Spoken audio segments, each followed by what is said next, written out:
Uma pesquisa inédita feita pelo Sindicato dos Professores do Distrito Federal revela dados assustadores sobre a violência contra professores nas escolas públicas da capital do país. De acordo com a pesquisa, 58% dos professores já foram vítimas de algum tipo de violência dentro da sala de aula. A reportagem é de Evelyn Araújo. Depois de 25 anos de profissão, Rosângela passou a ter medo e não quer mostrar o rosto. Ela foi agredida por um aluno dentro da sala de aula. Ele pegou a carteira e tacou em mim, e tacou de frente. Eu só fiz isso, machucou o braço, tive uma lesão aqui, graças a Deus só doeu por uns 15 dias, mas não quebrou, mas eu fiz o raio-x e caiu na pele. Uma pesquisa inédita feita pelo Sindicato dos Professores do DF mostra que 58% dos educadores já foram vítimas de algum tipo de violência em sala de aula. As mais comuns são ofensas e ameaças. Vai que eu vou... Meu Deus! Nos últimos 4 anos, 82 docentes foram agredidos fisicamente na capital do país. Ainda segundo a pesquisa, o professor que nunca foi vítima já presenciou uma ou mais vezes atos de violência contra um colega de trabalho. Esta diretora de escola pública conta que só no colégio dela, diversos professores precisaram ser afastados por causa da violência. Eu tive professores que foram afastados 3 meses, outros não tiveram condições de retornar para a sala de aula, foram readaptados. Então, infelizmente, essa é uma realidade que a gente convive com ela. A mesma situação de Rosângela, que não consegue mais voltar para a sala de aula.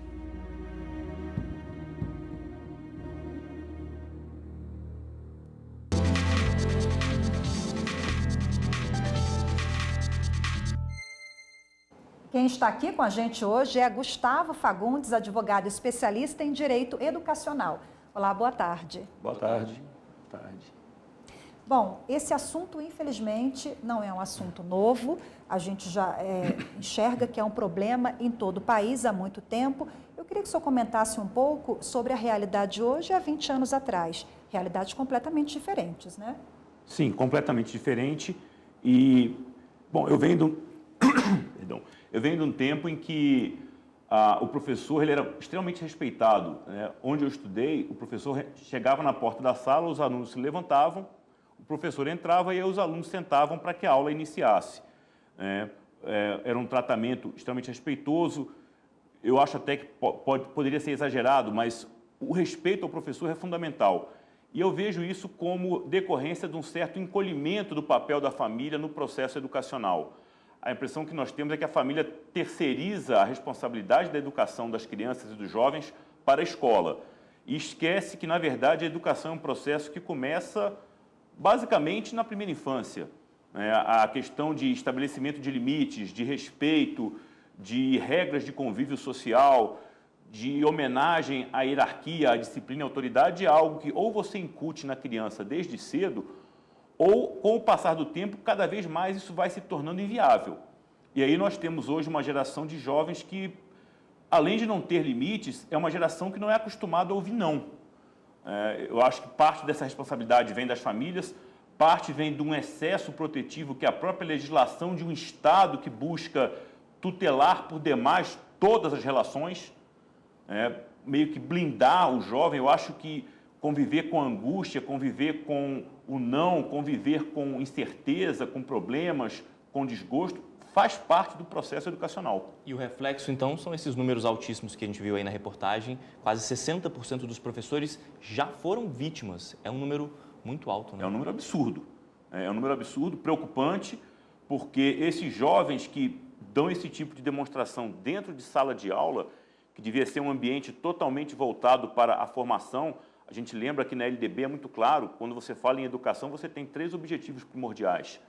Um é buscar estabelecer ou permitir que o aluno busque o seu pleno desenvolvimento, extrair de cada um deles o máximo que ele tem para dar. A qualificação para a cidadania é um segundo objetivo e a preparação para o mercado. Então, a gente fica pensando, que tipo de cidadão está sendo formado nesse ambiente? É um cidadão que não aceita ser contrariado, é um cidadão que não aceita ser confrontado com algum tipo de limite e autoridade.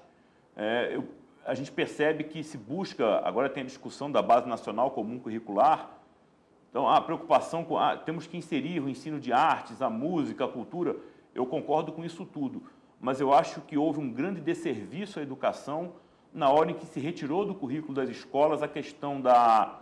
A nomenclatura pode nem ser a mesma, mas a educação moral e cívica, noções de cidadania, de geopolítica, como se você ensinar aos jovens esses tipos de valores fosse tecer algum tipo de apologia a este ou aquele regime de governo, e não é isso. O que se busca com a educação moral e cívica é mostrar que a sociedade tem uma forma de organização, que essa forma demanda compreensão e participação ativa de todos e que cada um tem o seu espaço. E para cada espaço se espera um determinado tipo de conduta. Agora, para finalizar, quais os mecanismos que o professor tem à sua disposição quando ele sofre algum tipo de violência? Bom, a primeira questão que ele tem é o próprio regime disciplinar da instituição de ensino. Cada instituição de ensino tem no seu regimento, nas suas normas internas, a previsão de condutas, sanções e responsabilidades. Esse seria o primeiro passo. Mas na hora em que o professor não tem a família como aliada nesse processo, o pai e a mãe não aceitam que a escola imponha autoridade à criança, fica complicado, porque o maior aliado, o maior interessado no estabelecimento desse limite, no fundo acaba sendo alguém que está contra. Não aceito que o professor corrija meu filho, o meu filho fez porque está pagando, que não é muito caso, mas escola pública, mas o meu filho fez, ele não pode ser contrariado, ele está certo, eu não aceito que eleve o tom de voz. Doutor, obrigado pela entrevista aqui no Jornal da Justiça. Estamos à disposição. Obrigada. Obrigado pela oportunidade.